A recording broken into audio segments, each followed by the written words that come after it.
Okay, before we get started, do either of you drive a Porsche? I wish. Okay, so we're allowed to talk about baseball because none of the three of us drive a Porsche, right? Correct. Okay, the Associated Press can't come after us, so we're good. This is the Just Baseball Show. It's Friday, February 26th. I'm Jack McMullen. I drive a used Volkswagen Jetta, so I can speak on behalf of minor leaguers Peter Apple and Aram Layton. I don't know what you guys drive. No, I was just talking to Peter. He doesn't have a car. I do not have a vehicle. Share a car with my mom when I'm home and don't have a vehicle in the city. So my opinion is worth a lot more. Yeah, that's great. My opinion's worth the most, though. No car at all. You guys need a timeshare car. This might just be an hour of me talking. Okay, well, listen, you pay for an apartment in Manhattan. I live in Indiana, so I should have some say here too. All right, Aram, what's your say then? But Jack, you actually have a car. Aram shares with his mom, so he's also kind of in a little bit of that boat. I have no excuses. I'm just the genius here. Yeah, AP logic. This is AP logic, right? I got roasted by my mom for leaving baseball cards in the glove compartment. So yeah, Jack, explain what we're talking about. Come on. Well, we're talking about Max Scherzer rolling up with a Porsche to the MLB bargaining conversations with the owners. And the Associated Press, for some reason, has been in the owner's pocket. The Associated Press, independent journalism, who I always go to for my news, they have some weird cryptic tweets every now and again where they tweeted out yesterday out of nowhere, Max Scherzer arrives in Porsche. Like they're trying to sell, like he's a multi-million-dollar guy. He doesn't have the best interest of the players. I don't understand. Like him arriving in a Porsche. Yeah, he signed a $130 million deal at the age of 37. He can drive whatever the hell he wants. But you know what? He was a kid at the University of Missouri, too. He was a minor leaguer. He was a fine Arizona Diamondback. He has earned this, and he understands the plight of what he has previously done. Yeah, I think that's spot on. And the funniest thing about it is it's almost when you make that argument, because I've seen it beyond the AP. I've seen individuals, reporters, or just personalities on Twitter make the argument of like, this guy makes so much money and he's not even that good. Like, why is he fighting for this? As if it's crazy that they're fighting for people beyond themselves, right? Or fighting for the 20-year-old version of themselves because they remember what it was like. It's almost telling on yourself because you're only thinking about the personal, selfish side of it. Like, why does Scherzer care if he's fine? Because he cares about the other players. Yeah, because he has a heart. Also, you want to talk money? Who do you think has more money? Like, what do you think John Henry rolled up with? Worth $3.8 billion. What? Well, my favorite was the Associated Press got ratioed. And one of my favorite quote tweets was, I can tell you exactly where in the complex in Jupiter Steve Cohen landed his helicopter. Yep. That's the best. That's exactly what we're dealing with right now. Also, Russia invaded Ukraine, so no better way to avoid that than give you a mailbag. We're going to talk about baseball. How lucky are we to be able to talk about baseball? This is all we're going to talk about on this matter. Like, we just get to sit here and record a podcast when this is going on. Yeah. I mean, honestly, like, we know more about baseball. That's a little bit more of our quote unquote expertise. And I think it's great to be able to offer a little bit of reprieve for people in a crazy time, because I know you can go to much better sources on that kind of stuff. You can probably go to better sources on baseball, but we'll have a little bit more fun with you while we talk about it. So that's what we do on these casual Fridays. You can't find any better sources for baseball. Okay, that's correct. You are right. Yeah. So let's get into the mailbag. Mailbag. What? Last one we did was 2 weeks ago, and we had some fun with it. We've got 10 questions, and then we've got an additional 4 that are like kind of honorable mentions, but kind of rapid fire as well. Absolutely. We have 10 questions, 4 rapid fire questions, all from our Instagram at Just Baseball Show. That's the one where we post our mailbag. So leave your questions under there. We also post it on Twitter at Just BB Media. We got some good ones today. And let's start it off first. This is a good one. What is the greatest MLB moment you've witnessed live at a stadium? Asked by Marco.Martinez14 on Instagram. Aram, I'm going to throw it to you first. No, you can't, because then all the other ones will seem bad. And I'm not even trying to flex. You guys, Jack, I'm throwing it to you first. Okay. Michael Barrett decking the shit out of AJ Pierzynski was the best game I've ever been at. That's fire. That's pretty cool. Yeah. Too bad you can't do that anymore. Well, you can. Yeah. Like Barrett Yeah, got suspended. You Juwan can. Howard didn't even do a good impression of it. Yeah. Open hand versus closed hand. Much different. Yeah, Barrett was closed hand. He provided the boom. Have I told you guys the story about when I was sitting in the dugout with Michael Barrett in 2019? No. Okay, so I was one of the voices of the Auburn Doubledays, which was the Nats short season A affiliate. Auburn, now a collegiate summer league in Auburn, New York. And Michael Barrett at the time, and I didn't know at the moment, was the Nationals catching coordinator. So position coordinators make their way around the affiliates, blah, blah, blah. He's sitting there in the dugout after doing some catching drills in State College. We're seeing the State College Spikes, who were the short season affiliate of the Cardinals at the time. And I'm sitting there in the dugout talking to one of the pitchers who was a Chicagoland native. And he was sitting there talking to Michael Barrett. And I did not know that it was Barrett. He was just sitting there, shooting the shit with him. And Barrett was, just talking about like his life and how he's living the nomad life now. And then about 20 minutes into the conversation where, it's just a three-way conversation, haven't met this guy yet. The pitcher asks, "Do you get free drinks in Wrigleyville whenever you go?" And he said, "Nah, some places kind of hate me there." And he, we talk for 5 more minutes, then he walks away. And the pitcher turns to me and says, "Do you know who that is?" And I was like, "No." He's like, "That's Michael Barrett." I was like, "Oh shit." So he comes back and I'm like, "Man, I was sitting directly above home plate, like third level of US Cellular Field when you decked the shit out of AJ Pierzynski." He was like, "No fucking way. How old were you?" And I said, "I was 8 years old." He's like, "I'm super washed then, huh?" So I met my my fake childhood hero, Michael Barrett, in 2019. Did he talk about the fight? Like, does he still not like AJ Pierzynski, anything like that? We didn't really get into it because I'm sure that's like the first thing that comes out of everybody's mouth when they meet Michael Barrett. Max. So I was just like, first thing came out of my mouth. Yeah, exactly. Aram, you got a story? Yeah. I'll go. So, by far the best, I've been fortunate enough to see some pretty cool stuff, just timing wise, but the best for me was Derek Jeter's last game at Yankee Stadium. Being able to be there for that. I went with my dad and my grandfather. So on top of that, just a special moment because my grandfather's from the Bronx, Yankees fan through and through, watched, Mantle, DiMaggio, like everybody through the years. And obviously Jeter's on that Mount Rushmore with those guys, as crazy as it is to think about. And Jabba Chamberlain, right? And Jabba Chamberlain. Bill Hughes. And just being at that game, it felt like I was watching like a movie set, and I know some people are like, "Oh, it was scripted." I don't give a shit. It was the craziest thing I've ever seen in my life. And now given that it's one of those, all I have on the baseball side is the memories with my dad.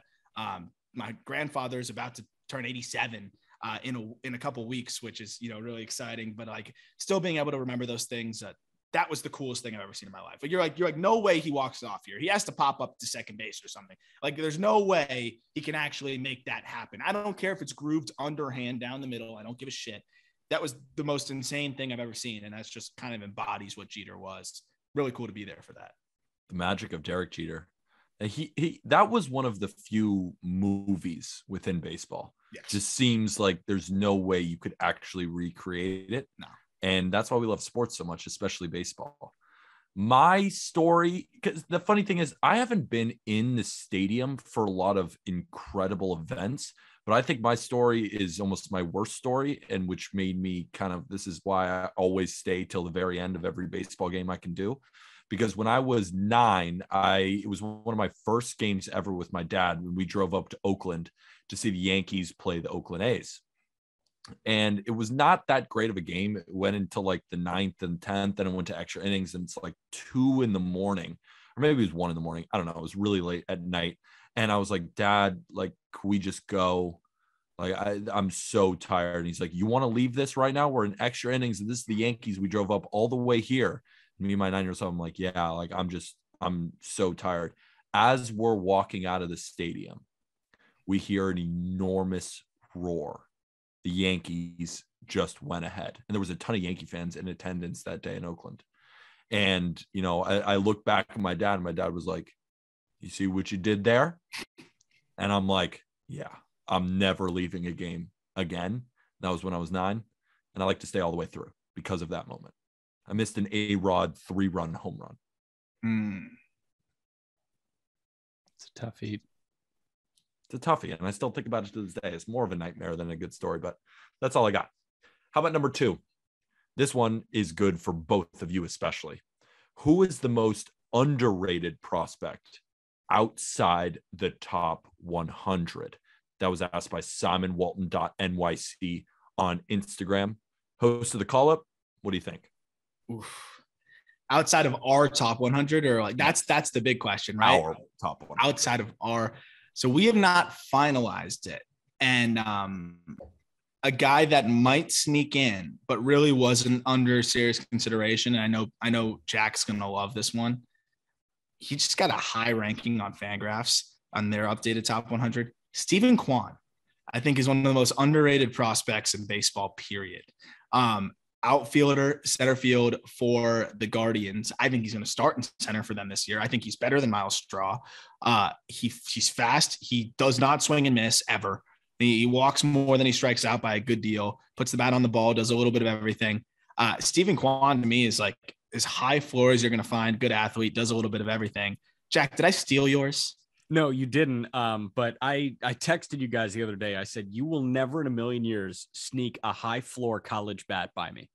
I am there you go. High floor Oregon college State. Bats. Oregon State.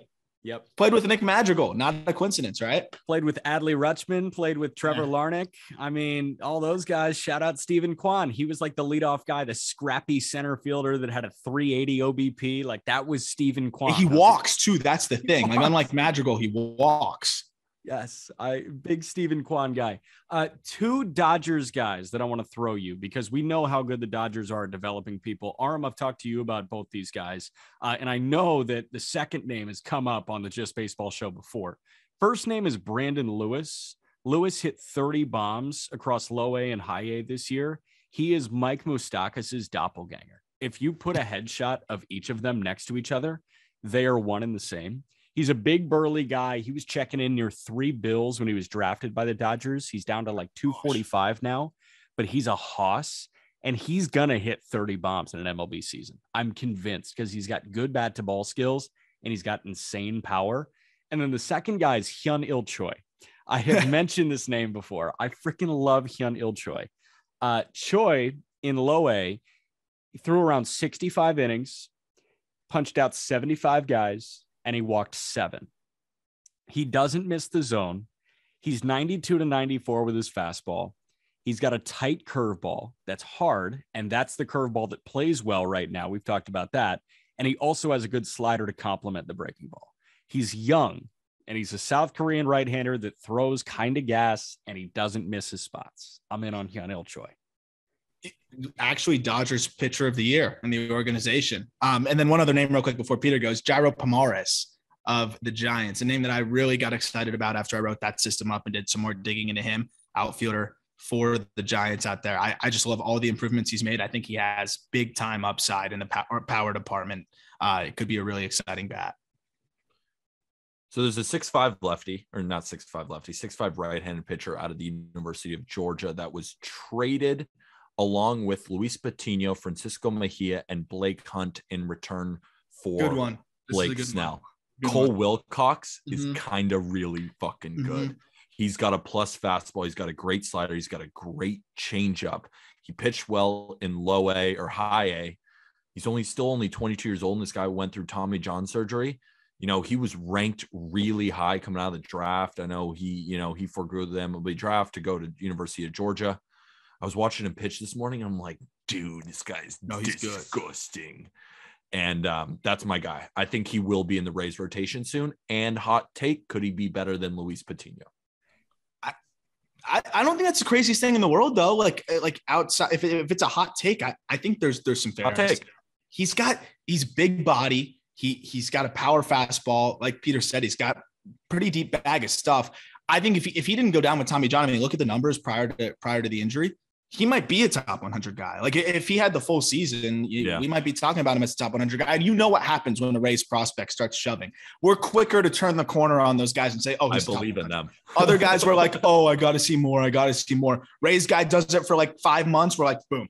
Yep. And he was at like the 2-month mark. So that's true. He doesn't have a ton of minor league experience so far, but just from what I've seen, he looks like a top 100 arm, no doubt. Mm-hmm. When he was in the weekend rotation with Emerson Hancock at Georgia, like there's something to say about having a really good teammate in the weekend rotation with you. I'll stand by that with Tanner Burns, who's also in the Guardian system, who is the heir to the Casey Mize throne at Auburn.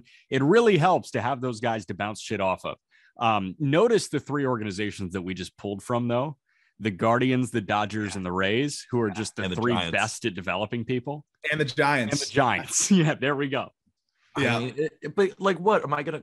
It's just this Rockies guy I love. Yeah. Like Ryan Rolison. Don't let the ADRA deceive you. He's underrated. But as we just slandered the Rockies, can we talk about how much arm you love Zach Veen? Because he's gonna be a star. He's fire. I was shocked at where Fangraphs had him. They had it. It was funny. It was like almost like a troll trio. Fangraphs just came out with their top 100. I just recorded a breakdown of it on the call up, and they had Zach Veen. Then they had Jason Dominguez. And then who's another outfielder that I don't like? I have it right in front of me. Pache. Hold on. Yes, it was Pache. It was Pache. That's crazy that you just did that. I've been hearing about how much he hates Pache for so long. And I was just I agree. I was like, thank goodness he's ahead of those two. But you cannot attach them. Like, you can't put it like the 3 Musketeers, Zach Veen, Jason Dominguez, and Pache. Not going to fly with me. Polarizing. All right, let's get back to the bigs. Next question. Will Ollie Marmol lead the Cardinals to a better record than Mike Schilt did last season? That's asked by Seth_Partney_drums on Instagram. Jack, I'm going to throw that to you first. A drummer? I think he's a drummer. I'd assume so. Our last question asker is from New York City, which I gathered from .nyc, and then this one _drums, I assume, plays the drums. Is that the new wave? You just, in your username, you give a little tidbit of what you do? Well, so on Twitter, I'm Jack_McMullen11. I think I'm going to change it to Jack_McMullen_baseball. Yes. Because I like my email when I was a kid, PeteBaseball@gmail.com. Solid email. Well, Ben Bellotti, we can shit on Ben Bellotti for a moment here. Our killer video editor, his email address, Ben. Should we give out his email address? Well, I'm not giving out the numbers behind it, but Ben Sox leads the email address. They'll also never guess what the @ is. I'd never heard of that where it's like the @blank.com or whatever. I was like, or .net or whatever. I was like, what is that? Well, we didn't give away the numbers, I thought. You just said, we're not giving away the numbers, but like, we're just leaving more. With the numbers. They can't find it. They don't know the numbers. I've never heard of an email from that. I don't want you guys to know my latitude and longitude, but I'm at this address. Well, you don't know the numbers, and because my dad has Cox.net, and we use Cox back in California, big California thing. But Californians like okay. Yeah, we're fans of Cox. Like Cox. You know? Yeah, okay. Yeah, I love Cox. He doesn't like Cox. Dick Nutting, Dick Monfort and Bob Nutting. Do you think the Cardinals are going to be fucking better or not? Okay, so great question, Seth. I say yes, but I say that's purely coincidence. I don't think it's because of Ollie Marmol. I think it's because the Cardinals were so unhealthy the first 2 months of the season this past year. They lost some games there that they shouldn't have lost. Obviously, the 19-game win streak skews that, or was it 17? It was 17. Somewhere in the 17. That win streak skewed it. It was a long time. But I think if the Cardinals are fully healthy, and I'm just anticipating they are because I don't guess injuries, I think that the Cardinals are a better team this year than they were last year. And also you got to look at the rest of the NL Central because the Cubs tick down. They don't have half a season of Rizzo, Baez, and Bryant. The Reds tick down. They're going to lose Castellanos to free agency here, and they might sell Castillo and Sonny Gray.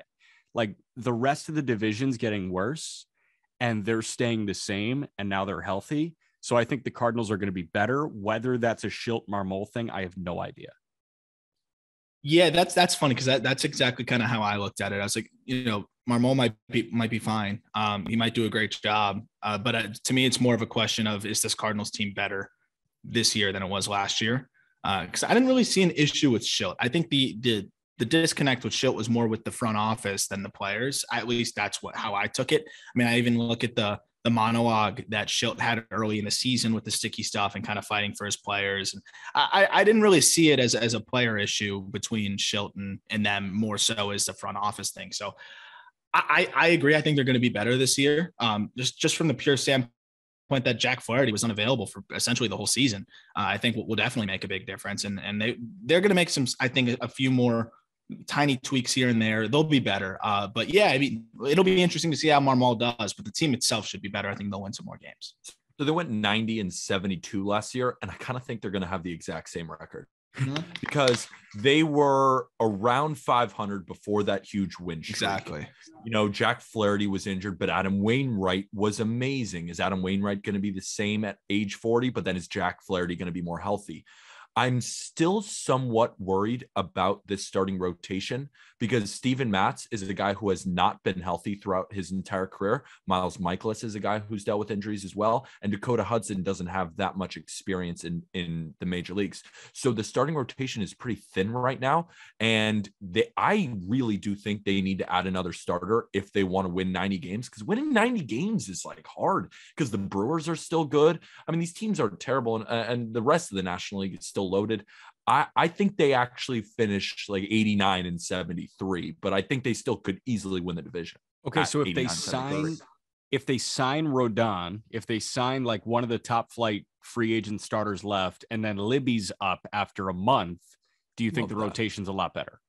Oh yeah, much better. I mean, if you can throw in Liberatore as well, and then you can get a Carlos Rodon, it's just like, are they going to get Carlos Rodon? Like it's they already signed their Steven Matz. Are they going to go and get another one? That's why I didn't understand the Steven Matz signing. I know he's a ground ball pitcher with that defense, and I know 11 million a year is fine, but 4 years, I didn't love the signing, and I don't love the rotation moving forward. But also, I think Tyler O'Neill is going to get even better. I think Harrison Bader is going to get even better. Like I think Nolan Arenado will actually play better than he did last year. So there's a lot of moving parts, but overall, I think they kind of finish around what they finished last year. No rebuttal? We're nodding. I am nodding. Right. Next question. Will Robbie Ray go back to being a bum next year? Asked by David_Sanchez97 on Instagram. I'd like to preface it with, I don't know if Robbie Ray was ever a bum, but there were seasons where his ERA got a little bit inflated. And he was bum adjacent. Yeah, he was bomb adjacent. But last year, he was the Cy Young Award winner. Should he have won the Cy Young? Doesn't really matter. It's not our decision, but, I probably would have gone with Garrett Cole. But again, doesn't matter. I think Robbie Ray is going to be good. Like, I think a lot of people are expecting him to take like this huge step back. I think he learned a lot from Pete Walker in Toronto. And I think that he's going to implement that again in Seattle. I don't think we should expect the type of year, but I still think he's going to be a very good pitcher. And I feel like people are thinking he's going to fall off a cliff. Jack, you're moving around. Jack hates. Yeah, he's like, Jack hates Robbie Ray. Yeah. I don't hate Robbie Ray. I just strongly dislike what Robbie Ray brings to the table. Is that hate? Yes. I mean, like, I was thinking about sitting this question out because I'm just a Robbie Ray denier, I guess. Like, I like the idea that he learned a bunch of stuff in Toronto and he can implement that in Seattle. And I like what Seattle has done with guys that have less flair and less talent than Ray, and turn them into quality starters.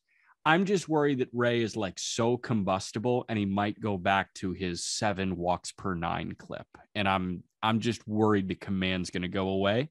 If it doesn't, then he's going to be good because the stuff is good enough. But if I give you a 3.5 ERA next year, you going under or over? Over. Okay. Ooh. I'm going under. Aram, what do you think?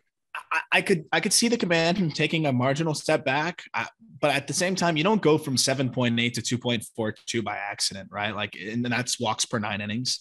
I just don't think that happens by accident. I could see a step back, but at the same time, I think he's going to be a little bit more confident that he could attack the strike zone in one of the most pitcher-friendly ballparks out there. Whereas, as I've mentioned in the past, it's like playing in Dunedin and Buffalo, where the ball just has helium. It just takes off and floats away. I think there's a level of confidence in Seattle. Like, I'm going to attack the strike zone.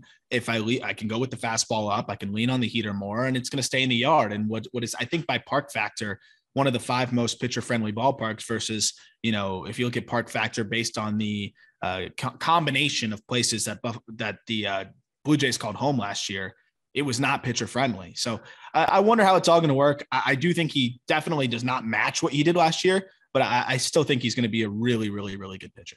That's a really good point about playing in Dunedin and playing in Buffalo and all over playing wherever. Dunedin, what is it called? Dunedin.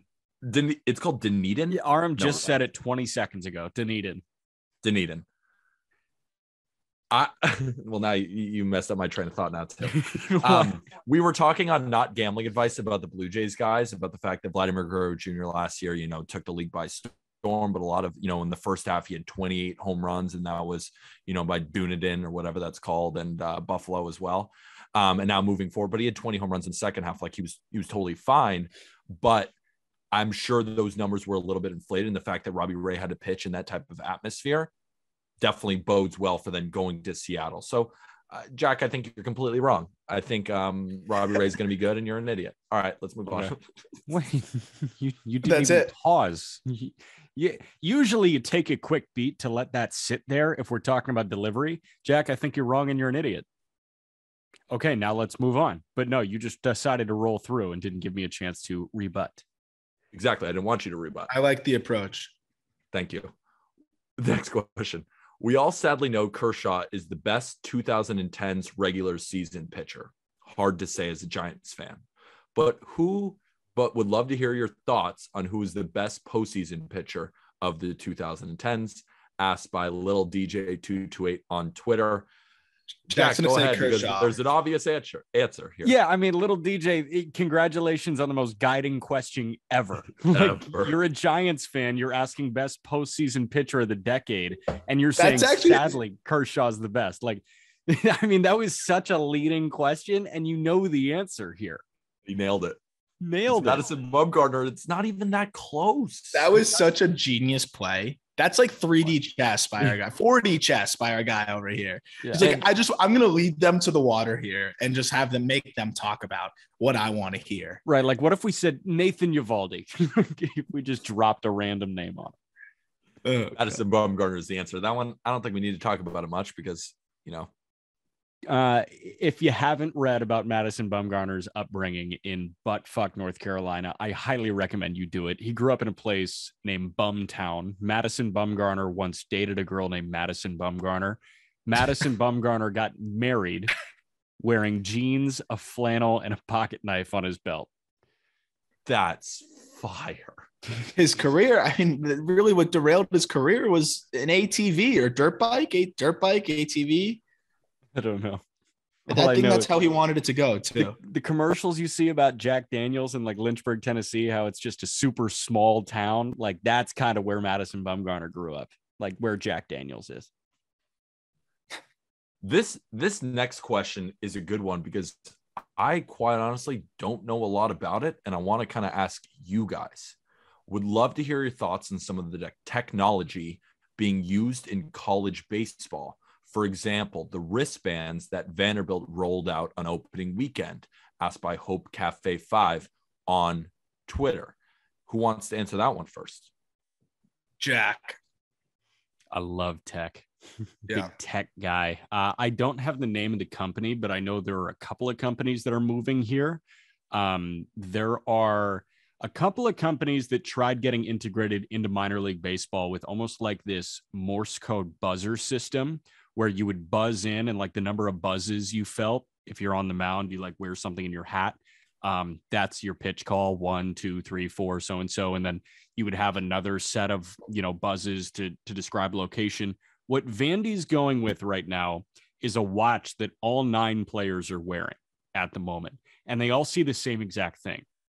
The pitching coach for Vandy, and his name is escaping me right now, but a fantastic pitching coach, is wearing this, and he's signing in the pitches.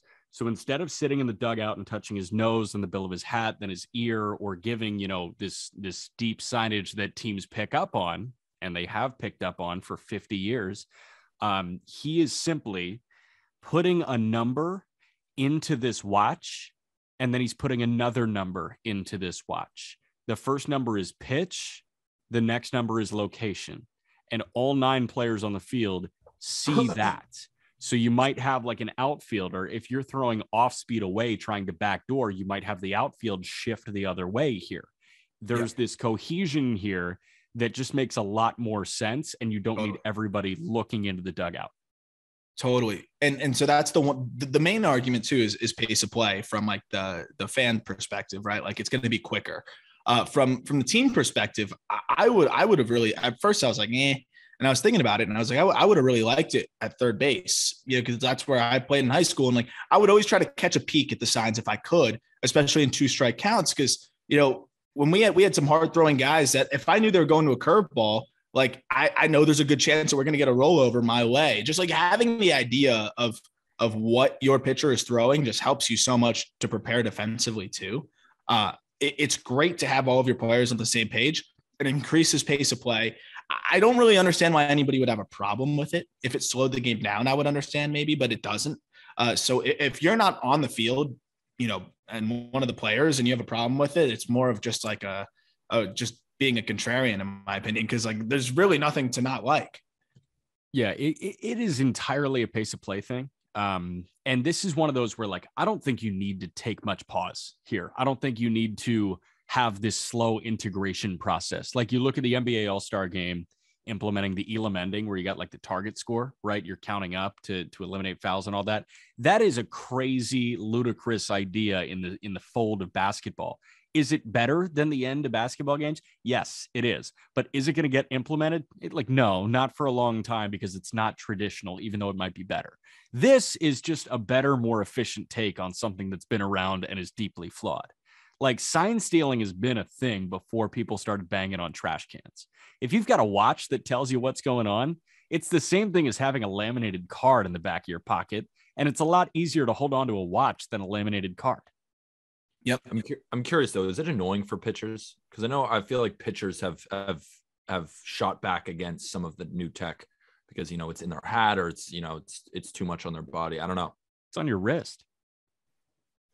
Just throwing other things out there. I don't know much about this stuff. I think you don't have to worry about getting the sign from the catcher, right? So instead, like when you put your heels on the rubber, you're pitching, like you're going.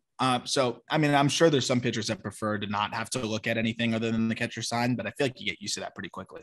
You get used to it quickly. And like, think about it. I'm sure you guys saw like a ton of the NFL quarterbacks during the playoffs were wearing a whoop while they played. Like, it's almost like a pitcher. Yeah. Aram's wearing his whoop right now.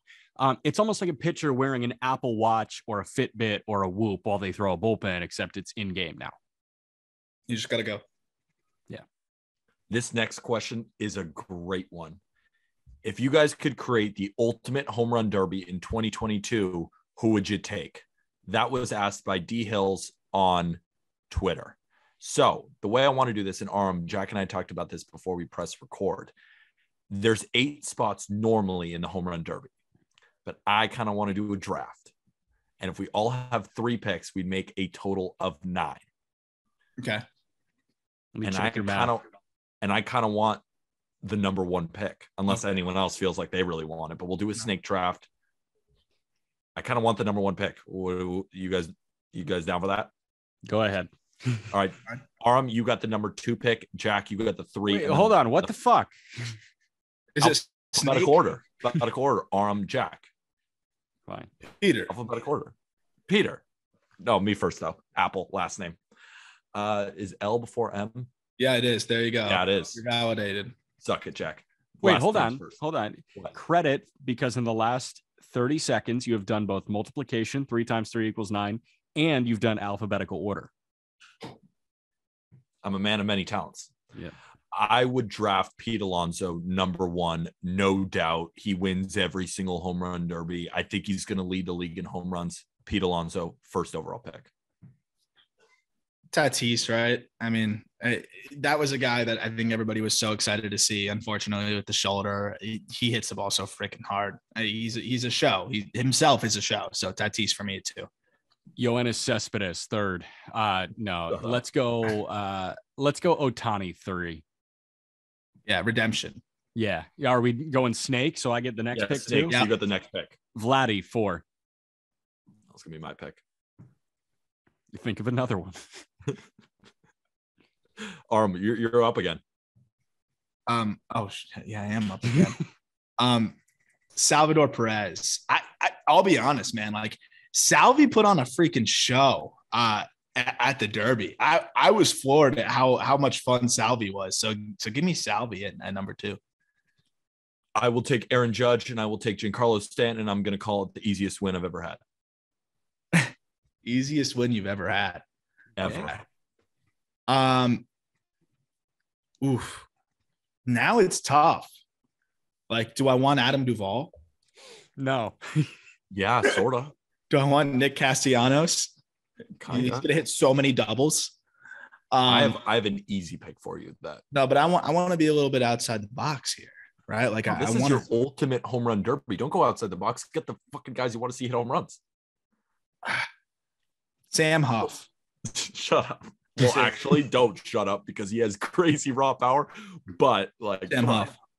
All right, you're going Sam Huff. Yeah. Okay. Dominguez.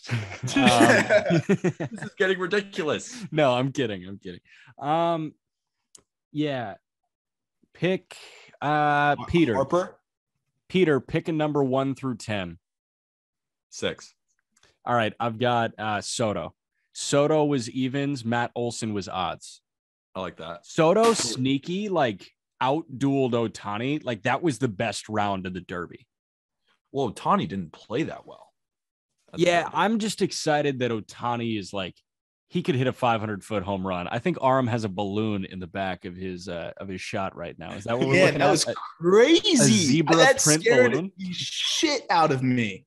Oh my gosh. Yeah. So I'm in an Airbnb. Just got in here. We're right by Truist Park here for collectors convention with eBay. I was going to say, yeah. So you're with our friends at eBay right now and founding a baseball company. The whole point of founding a baseball company was for Aram to interview as he jumps and grabs the balloon. Got it. The whole point of Aram, founding a baseball company was to talk to Tyrod Taylor and Cordero Patterson, right? Yeah, that's apparently what I'm doing this weekend. Oh, and Mike Vick's going to be here, but I'm not supposed to. I don't. That's not in the schedule for me. Okay. But yeah, I get to talk to Cordero Patterson. That's fire. Should have won the MVP. We shouldn't have. Yeah. All right, quick rundown though. Our teams. Yeah. Let's go over our teams. I have Pete Alonso, Giancarlo Stanton, and Aaron Judge. Jack, who do you got? I've got Ohtani, I've got Vladdy, and I've got Juan Soto. See, I thought I won your team's. And my troll, I'm replacing my troll pick. I had, what did I do? Salvi Perez, Tatis, and Jordan Alvarez is my third. You said Sam Huff. Yeah, you said Sam Huff. You're keeping Sam Huff. All right, keep the guy who hits 500-foot homers. That's fine with me. Okay. Yeah, he plays for the Rangers. He has like donkey pop. It's a perfect way to describe it. The next question is: the AL East to the NL West the better division? Who wins these two divisions and why? Asked by Todd Bernius on Instagram. Jack, throwing it to you. The AL East is better because the NL West has 2 sitting ducks and the AL East only has 1. And the one sitting duck in the AL East is more exciting than either of the 2 in the NL West. Agreed. So the Dodgers are the best team in either division. The Padres, if you put the Padres in the AL East, would probably be the 2nd or 3rd best team in that division. You're saying no? No, I'd say they'd be last if they were. I think they're worse than the Yankees. I think they're worse than the Red Sox. I think they're worse than the Blue Jays. And on paper, you're saying the Red Sox finish ahead of the Padres? I'm not. On paper, no. But I would not be surprised one bit if the Red Sox have more wins than the Padres. Yeah, Peter, I don't watch the games. I just play the game on an Excel sheet. You go back and forth.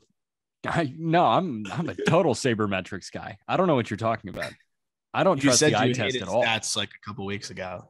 Yeah, I mean, what I'm doing right now is actually quintessential gaslighting right now. So, Apparently. yeah, I think the Padres could be middle of the pack in the AL East, and then I think the Giants are middle of the pack in the AL East as well. I think the Dodgers are the best team of the bunch, but I'm taking the 4 AL East teams because you could make the argument. You are making the argument here that it goes Dodgers, the 4 AL East teams, and then Padres, Giants, and then I go at the bottom. Orioles, then Diamondbacks, Rockies. Yeah, correct. Literally. Yeah. And the Orioles might not win more games than the Rockies and They've the got Diamondbacks, Adelie and but I think they're a better team. Yeah, I think they're a better team. Who do you think wins the AL East? I'm going to stand by Toronto. I like the Jays. Aram, what do you think? I need to wait and see. I need a few more moves, but I still like the Rays. This will change. I like the Rays. The Rays to me are just so complete. They're just so freaking complete. That's the team that I think wins it. And that's the thing is you don't really have a day off in the AL East. I mean, the Orioles are the worst team, and I still think like we said, the Orioles offense, they can put up runs at a much more ridiculous rate than the Rockies. I know the Rockies at Coors is a different story. But the Rockies, if you're hosting them, and the D-backs, it's just those are two teams that you're not really worried about much. I mean, the Orioles, they can blitz you. They got some guys that can hit. Like the offense is not the problem. It's only going to be better this coming year. No doubt about it. To me, the AL East by actually a decent margin. I agree. And I agree. I think the AL East is better, and I think the Rays are going to win the division. It's just how is it going to slot out? I do think, I've said Rays, Yankees, Blue Jays, Red Sox, but I think the Blue Jays could easily win the division. That's how close it's going to be. Like the Blue Jays are freaking loaded, and the Red Sox, they're going to sign another free agent, and Chris Sale's going to come back for a full season. Like they're going to be really good again.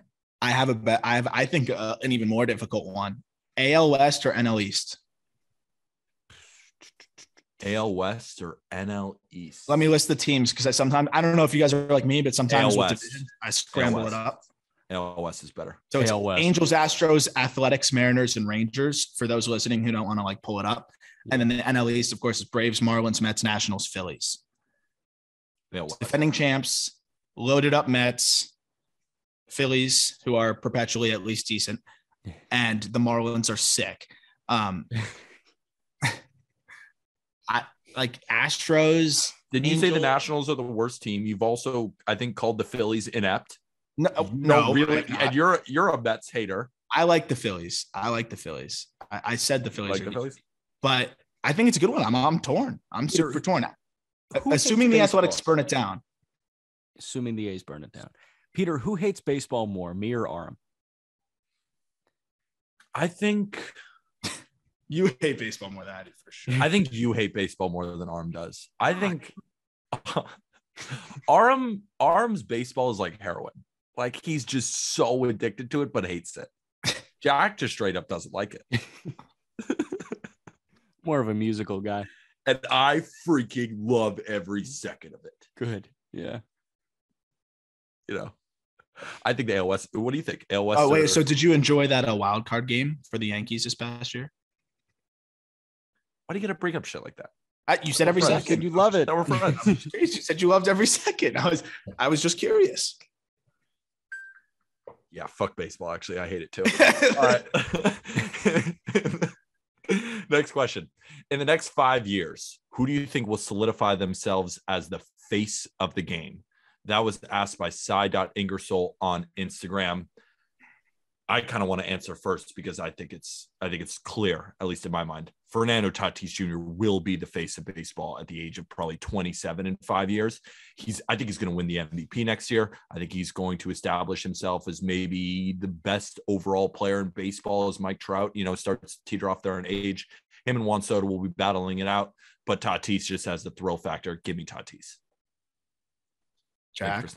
Yeah, snaps. I couldn't agree more. He's a shortstop. He plays the sexiest position. He plays the sexiest brand of baseball where he's hitting 40 bombs and he's swiping 40 bags. And he is the sexiest. he's just amazing. Like he's just amazing, and he's there every single day. And like Ohtani, I would say the other player that could rival Tatis is Ohtani, but Ohtani's going to be a DH. Like it kind of helps when you can make the snazzy play in the field every night, and that's what Tatis can do. And also Stephen A. Smith said Ohtani can't be the face right of because True. He's a good baseball mind for sure. Yes, he does. I thought that was really educated take. You see Stephen A's top 100 prospects. Oh my God, could you imagine? I don't think Greg Jones. He couldn't list 100 prospects. Like, there's no way. List 5.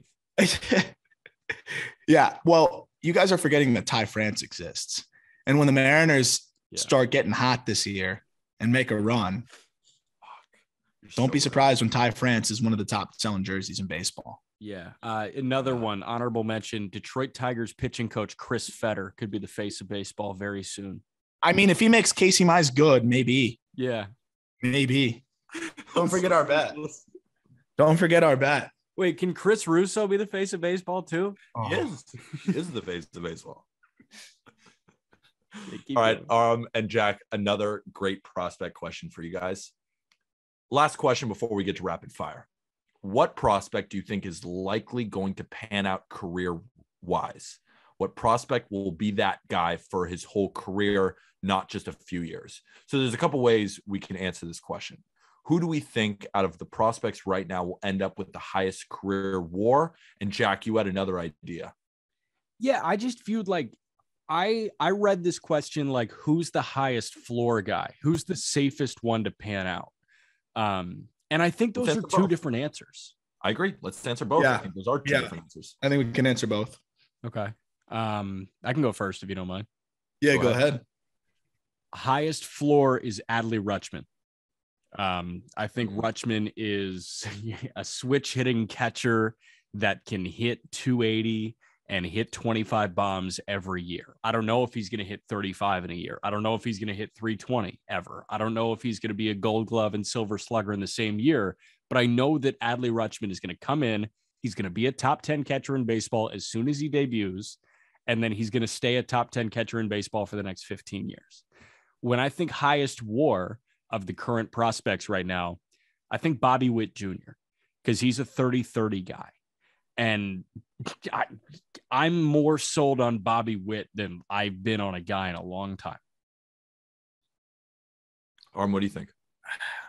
Well, yeah. So there's a lot of ways I go with this one, because like when you go with the floor, right? Like the highest floor. I know this is a guy that Jack really likes too. In terms of just like cannot miss to me, like that I know I would almost put my life on being a good big leaguer is Alec Thomas. So like Alec Thomas, I think is the biggest guarantee to, at the very worst, like I think the worst case scenario and the best case scenario for Alec Thomas aren't all that far apart. Like that's how complete of a player he is. And that's how much he has it between the ears and just his approach to the game and his bat to ball skills and his defense. He doesn't have a hole in a single game, like at all. That's a guy that I think personally is kind of in that area. Cumulative WAR, it's got to be Bobby Witt. I agree, because there's not somebody that's going to impact the game in so many different ways, right? Like Bobby Witt to me is a plus defender at shortstop. You think about the WAR that you're accumulating there. Then you talk about the offense, the value on the base paths. But to be a little bit different here and throw in a different one, I think Torkelson, man, like he's pretty can't miss with that bat. The WAR is not going to be there because he's going to play first and he's going to DH.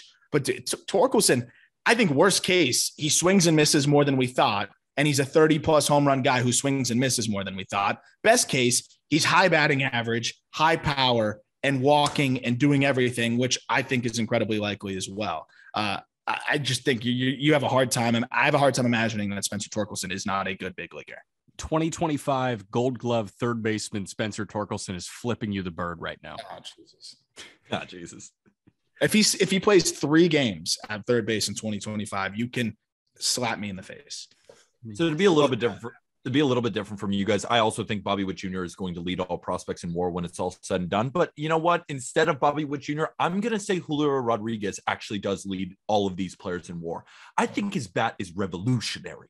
Revolutionary. It's revolutionary. Nice adjective. I think he will be a top 10 player in baseball soon. Like, I think he has the best bat in the minor leagues, but I do think Bobby Witt is going to have more WAR, but I think Julio Rodriguez is going to be a superstar. And a guy with a huge floor that I cannot see him not hitting and playing a good center field is Riley Green. I think Riley Green, he hit over 300 in AAA as a 21-year-old. I think he's a lock to just be like an all-star caliber player. I love Riley Green. I think he has a really, really high floor. Yeah. And that's how I feel about Corbin Carroll too. Like another one of those guys that he's going to be good enough. Worst case, it's just like worst case. I can't even imagine him being not good. Like it's just, will he be decent or really good? And, when you have prospects like that's exciting. Well, again, that's crazy because that's also how I feel about Dominguez. Yes. High floor guy. High floor guy. I agree. He's going to be a baseball player. Dominguez for Trout straight up. Say no. No. Wait, by the way, a guy that I also think on the pitching side is can't miss as you can find is Grayson Rodriguez. And I've told you guys for a while how adamant I am that he's the best pitching prospect in baseball. But I want you guys to just hear this reaction. Or I want to get your reaction to Fangraphs, who put him at number 3, by the way, in their updated top 100 list, which is fine. I don't think you disrupt the big 3 personally, but if you're going to disrupt it with G-Rod, I'm cool with it. Listen to the pitch grades across the board for Grayson Rodriguez from Eric Longenhagen and Fangraphs. 70 on the fastball, 70 on the slider, 60 on the curveball, 70 present, 80 future grade on the changeup, 60 on the cutter. Wouldn't that make him the best pitcher of all time? Yeah. And I'm the biggest G-Rod guy ever, but I looked at that and I had to run that by you guys because I was like, 370 grade pitches? That makes him Scherzer right now. Yeah. Yeah. Who does he actually remind you guys of, though? I don't know. Like, he's unique as shit. Yeah. Like, he's 6'5", 220 with 4 pitches. I guess now 5. But like Bieber, just throws harder. Bieber, but harder. Yeah. And bigger. I still think tighter. The best pitching prospect. I think he's going to be insane. Who? Shane Baz. Well, our friends at Fangraphs said he's the single inning relief pitcher. He kind of looks like it. He kind of looks like Chaz Rowe. Like, come on. What are you talking about here? Rowe. Shane Baz is singly. Have you just turn on the TV? Yeah. Listen, when he's spinning his face off with all the dip in his lower lip, that might be why. Yeah. You can't keep that lip in for more than 1 inning. Good point. I mean, he looks like when they start to get sick on the Sandlot, like on the roller coaster. Rapid fire. So these are going to be, you got to answer them in 10 words or less. Okay. Deal? Deal. Jack. Yeah. Who would you say is the most handsomest on the pod? Asked by Daniel Andy 5 on Twitter. I already got to break the rule of answering in 10 words or less. Yeah, you already Listen, I've given you a lot of flack for being overly optimistic about the lockout this week, but I think it's clear cut that you're the most handsome person on this show, Peter. That's very nice of you. I think it's both of you. That's such a pussy. Wow. I only had 10 words. Aram, what do you think? I didn't want this question to be on the podcast. Let's skip it. Next one. Favorite. That was 10. That was 10. Dang. I'm safe. Favorite of the Mariners prospects asked by Brennan May on Twitter. Aram? What do you say? Astros?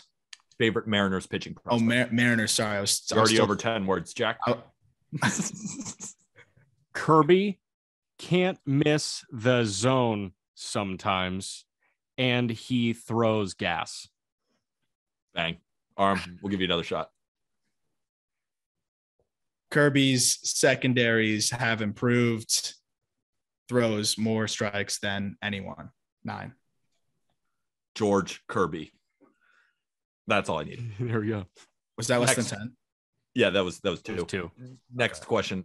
Freddie Freeman to the Yankees, nothing or something, and I just want you to answer with nothing or something. Jack? Nothing. Aram? Something. Something. Absolutely. Last question of the mailbag. Which Mets pitcher will have a lower ERA this year? Jacob Degrom or Max Scherzer? Aram, you first. Or Jack's raising his hand right now. Go. Do it. DeGrom, and it's not close. He's Bob Gibson when healthy. Wow. Great use of 10 words. That was crazy. That was crazy. DeGrom, because he is the greatest of all time. DeGrom, because he throws 102 and 95 slider, 93 change. Are we counting numbers as yes, numbers is one word? Absolutely. Well, so if you actually spelled the numbers out, he was hyphened. Yeah. 90 space 3. Yeah, let's hyphenate it and count it as one word. So you were at 9 words. Great job. That was the mailbag. Mailbag. I like our bit that we do that then. And I just sit here like an idiot. You can hop in. Mailbag. I'm too miserable to be able to get my voice to that pitch. Well, I hate baseball the most, so. Go get your Just Baseball merch, people. In our episode description, link is in there. Look at me. I'm rocking my Just Baseball hoodie. It's 34 degrees in New York City, but it was 64 yesterday. Sometimes it drops 30 degrees a day by day basis. Sometimes you got to throw yourself on a hoodie. So go get yourself a Just Baseball hoodie or Not Gambling Advice merch or Just Baseball merch. Go check out Not Gambling Advice. We just dropped a new podcast ranking the best first baseman in fantasy baseball. Go check out the Call Up, that will be Prospect Pod, hosted by our very own Aram Layton. And we have Mailbag. a new college. There we go. We have a new college baseball pod called Boys of. Oh, he did the helium. I didn't even Mailbag. know. He took the helium. I got the balloon. All right. And with that, thank you, everybody. Great.